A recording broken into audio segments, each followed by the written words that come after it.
A Mother's Thoughts. My name is Kaylin Endamando Mate. I am from San Pedro Sula, Honduras. My heart breaks and my conscience rages as I think about my life and the life of my son. As a girl, I always tried to do good and serve God in all that I do. That was before my husband, Roberto, died. He was my strength and my stability. How can we live without him? Life had not always been easy, but we were happy. Roberto's death changed everything. My grief is almost more than I can bear, but I know that I must try to go on for Alonzo, our son. Roberto and I will never grow old together. In Honduras, growing old is a privilege, not a right. How could a loving God want me to stay in a place we are dirty and hungry every day? We live in a cramped, unsanitary row of dirt-floored rooms called canturas. Next to me, Alonzo sobs in the night. I can't bear the thought of raising him in a home where he is not safe. For him to be shot at the age of 25 by gang members, like his father? No. If it is the last thing I do, I will provide a better life for him. He has already seen more brutality and bloodshed than any 4-year-old child should ever see. I ask myself, what has happened to my homeland? What has happened to our Honduras? Our government is corrupt. They have made policies to ensure that the rich get richer and the poor get poorer. The violence, drugs, shootings, and gangs surround us. Young men die in the streets every day, just like my Roberto. His death will never be brought to justice. The gangs control the police and the judges. We have no justice system. It sides with the drug lords and the gang leaders. Roberto was determined not to join a gang. There are so few jobs, and the only opportunity for work for Roberto was far from our home. He went to work early in the mornings and returned late in the evenings. One night, he never returned. My Roberto was innocently caught in the crossfire of 2 rival gangs, Barrio 18 and MS 13.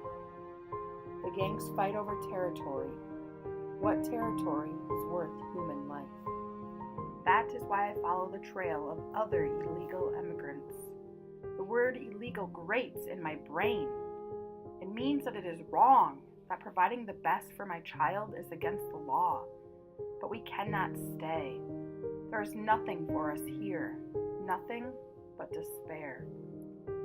We will leave what little we had, with no certainty of our route, the only desire to reach the United States. There is great risk and uncertainty on this journey. The chance to have a better life is worth it. We have to try. In our city here in Honduras, we know our future is bleak and terrifying. New possibilities await us in the United States. Alonzo has so much potential. I dream of him attending school in the United States. More school than Roberto or I attended. My husband attended 1st through 5th grade before he had to drop out to help support his family. He lied about his age in order to get a job in a factory, helping feed his 5 brothers and sisters. I was able to attend school for 1st through 6th grade, though it took a period of 9 years. I would work, attend school for a while, then work again. Finally, I had to drop out of school permanently to work as a domestic help, cleaning and cooking for a wealthy family. I want more for my Alonzo. There are no schools in our neighborhood.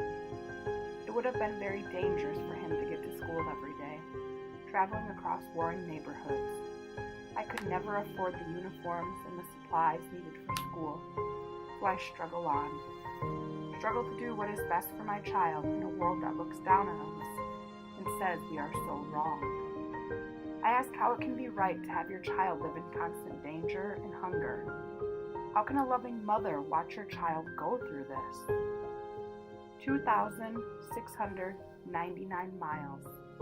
The distance didn't seem so long when thinking about it late at night, as I heard Alonzo sobbing. The first leg of our journey was from our home in San Pedro Sula, Honduras, to the Guatemalan border of Agua Caliente, Honduras. After traveling for 3 days, we were held at the border checkpoint for hours as officials checked our documentation. I I do not know how many people are in our group, but it seems like hundreds. There is safety in numbers. That is what I tell myself. Thankfully, Alonzo and I were allowed to enter Guatemala. Now we set our sights on reaching Mexico. However, just inside Guatemala, there was a roadblock. Armed police officers dressed in black stopped our group. Alonzo and I stayed in the back of the group. The men go to the front. The police told us to turn back. We were not wanted in Guatemala. We stood for hours in the hot sun, refusing to return to Honduras. Finally, we were allowed to continue.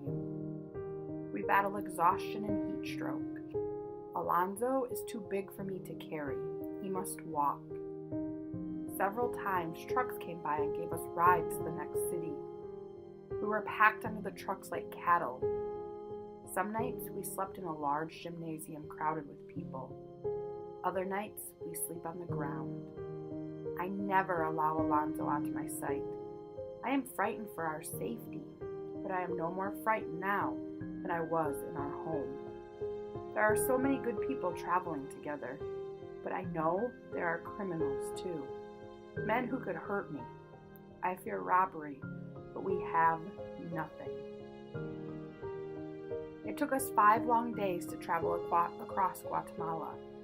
But when we arrived in the Ciudad Tucán, Guatemala, it was a scene I never could have imagined. Thousands of people, Hondurans and Salvadorians, waiting to cross the river into Mexico. Though there are many people, I have been traveling with a small group. Perhaps there are 30 of us since we began in Honduras.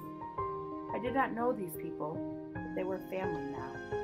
The men in the group, the leaders, say that people are wading through the river to Mexico. I am petrified, but there is no other way. We form a human chain across the river. The water is deeper than I thought. I clutch Alonzo and a 15-year-old boy who is traveling with his family.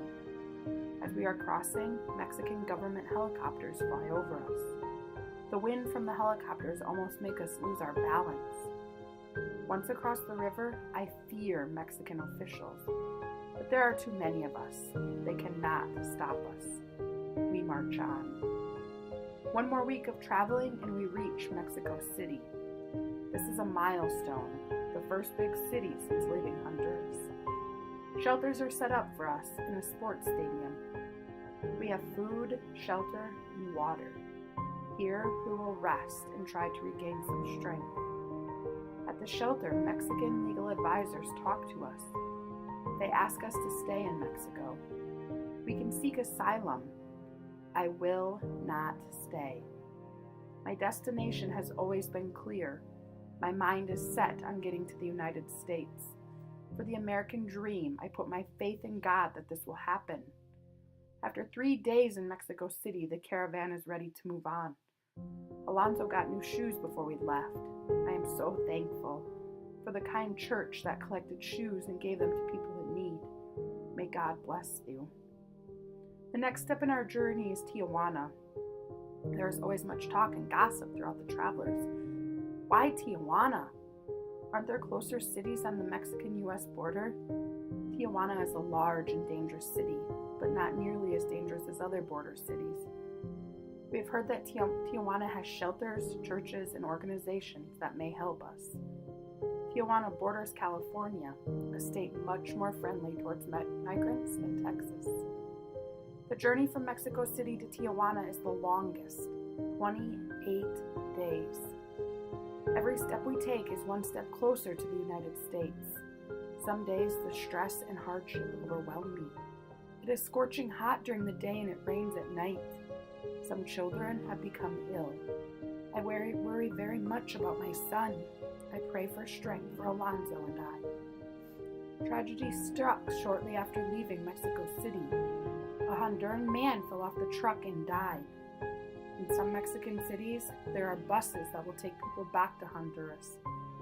Illness, homesickness, fear, and depression have made some people forget the danger of Honduras, and they go back. Finally, our group reaches Tijuana. The shelters are overcrowded. I feel as though we are just one step away from the United States. We are so close, but also so far. I have seen the fence with barbed wire. All throughout my travels, I have heard about the United States president. He is not happy about us. He thinks we are all criminals. He made threats against Guatemala and Mexico. That is why those federal governments never helped us. It was always individuals and churches who lent us a hand. The president says there will be military troops to prevent us from crossing the border. If the president, his officials, and the United States people only knew.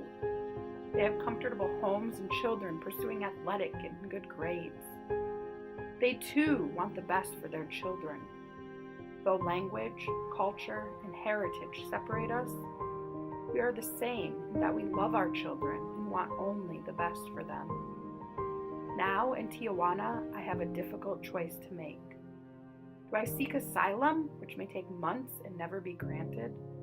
Or do I cross the border illegally? I do not have money to pay a coyote, a human smuggler. I'm not the same person I was a year ago or even 3 months ago. Desperation causes my mind to run wild.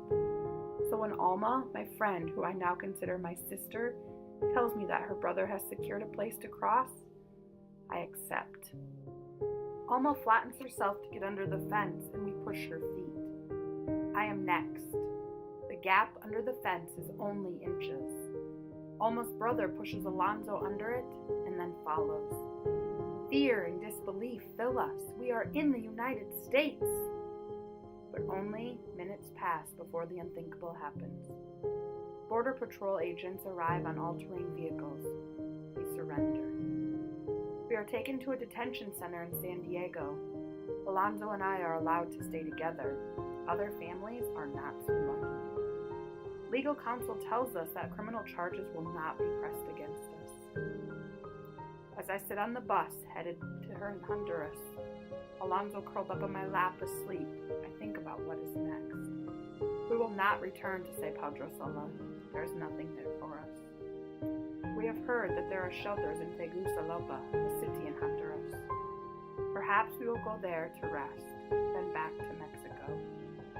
The Mexican government is granting more asylums and visas than the United States. I will get a job there and work hard. However, I will never give up on my dreams of the United States. My dreams for my son, that he will live in peace and safety with no threat of violence, and that he will have a real home and food on the table, and that someday he can help others who are less fortunate than him.